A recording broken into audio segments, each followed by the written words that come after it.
Life as a man is exceptionally difficult.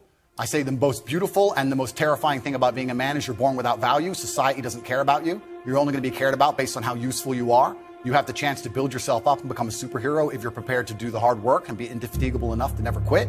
But if you're going to stand around and wait for a handout, nobody's going to ever respect you. I think that a lot of people have forgotten about how difficult and how competitive it is as a man. We're always in constant competition with each other. And it's your duty as a man to stand up and say, I want to be as important and strong and good-hearted and God-fearing as possible, and I need to work hard to achieve those things. The dangerous thing about overly emotional men is that they're dangerous. They're genuinely dangerous. This is what's crazy. All these people who talk about toxic masculinity and how bad it is for men to be traditionally masculine. A traditionally masculine man does things he doesn't feel like doing because it is his duty to do them. He charges into the burning building because it is his duty. Not because he feels like it, because it is his duty. We're now teaching the new generation of men that they don't have duty and they can just act on their feelings and act how they feel, and they don't have to act as a man should. Do you know what happens when you get men who just act how they feel? You get school shooters, you get violence. Men who do not control their emotions are dangerous. If you find a man who is stoic, he's not going to hurt people. He's going to sit and think about his actions very carefully, and he's going to be a good man who protects and provides for his family. You find a man who just acts out on impulse and does whatever he feels like, you're going to find a dangerous man. Sitting here telling men to cry more and act with their feelings and it's okay to feel this way, that way, etc., and have no self-control. That is why we have the problems we have in the world. Absolutely and utterly wrong. So when they talk about toxic masculinity, they have it completely inversed on its head, completely and utterly wrong. We need to be teaching stoicism. We need to be teaching young men to understand that the world is very, very difficult. It's hard to be a man. You're going to feel bad sometimes. You need to suck it up and perform anyway. Not to sit there and cry your eyes out or blame other people. And when bad things happen, they call traditionally masculine men. If you need a firefighter, you need a masculine man. When you call the police because of the problem you had, you want masculine men. And as soon as a woman or a man is in trouble, when you look for backup, you look for masculine men. And masculine men have a duty to provide and protect those they care about. We have a duty to do things we don't feel like doing because we know we're supposed to do them. And that's why we stayed in the Titanic and died. The real problem with the world is that there's an epidemic of cowardice. Men are cowards. We have an epidemic of cowardice. Everybody is so afraid. It's on the other side of fear that you're going to garner the respect of other individuals. You have to do things that they're afraid to do, meaning most likely you are also afraid. I've done a bunch of shit. I was afraid 87 times before I got in the ring and cage. It's scary, right? I lived a scary life. But by going through all of that, I am now respected. You have to learn to face your fear. I'm not saying not be afraid, because that's not brave. If you do something and you're not afraid, you're not brave. You have to be afraid and do it anyway. That's what courage is. So I'm not saying you can be as scared as you want, but you still have to go. We're living inside of a video game. Because in a video game, you're going to go through trial and tribulation. You're going to struggle to upgrade your character. And the reason you upgrade your character is when you get more stats, you can complete more difficult levels within the game. Life is exactly the same.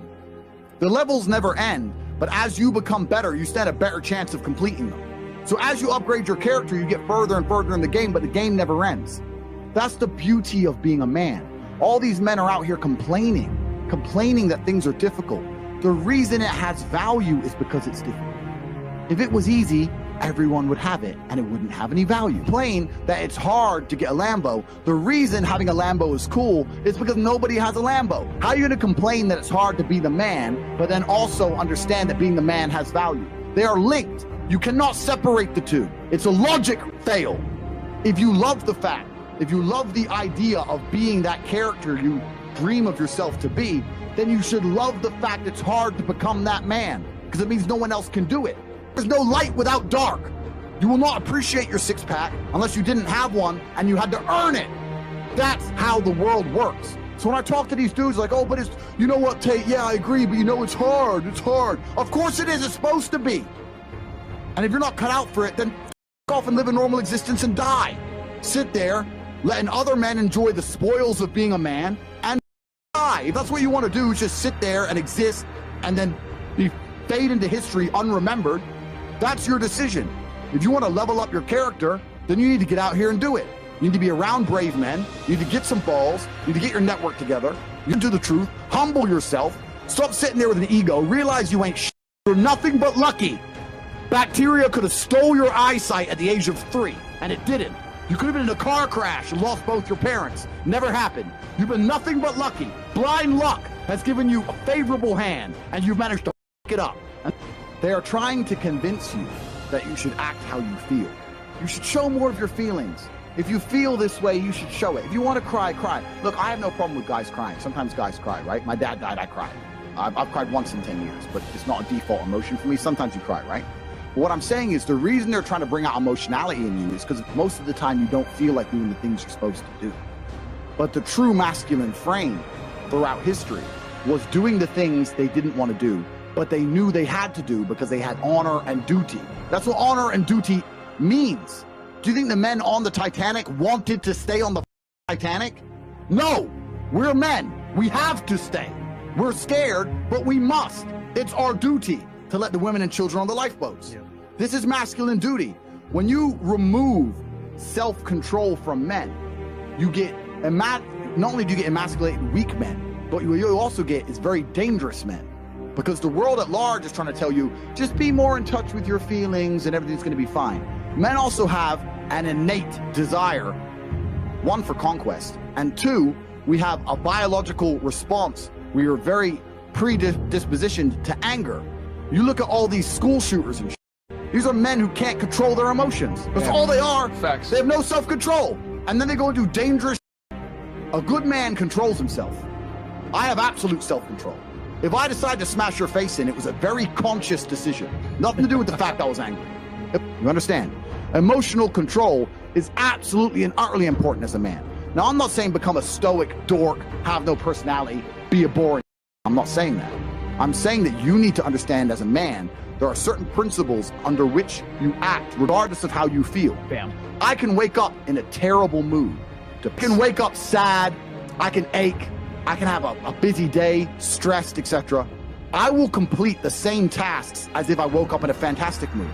I'll do the same things because how I feel has no bearing on the things I'm going to do with my day because I have duty to myself and to my bloodline. So a lot of you guys out here are acting like fools because you feel like acting like fools. And what I'm going to say to you is, because you think there's something wrong with you, you go, well, I lack motivation. You hear this one? I don't have the motivation to go to the gym. Well, here's the news flash. Neither did I. And I still did it. So now what are you going to say? Now you have no excuse, right? Oh, you're scared to get in the ring. So was I. I still did it. Scared to get in the cage. So was I. I still did it. Being a man isn't about not feeling things. It's about acting the way you're supposed to act, regardless of how you feel. And I'm tired of hearing guys message about how they feel. I don't feel motivated. I don't feel. Feel. Leave the feelings to the girls, right? That's what they do. We act. We're men of action. We get things done. So the world got built. All of it. All the men who built the skyscrapers felt scared. They did it anyway. You need to become a man of action. Stop worrying about how you feel and start worrying about what you're supposed to be doing. How do you think chess reflects life?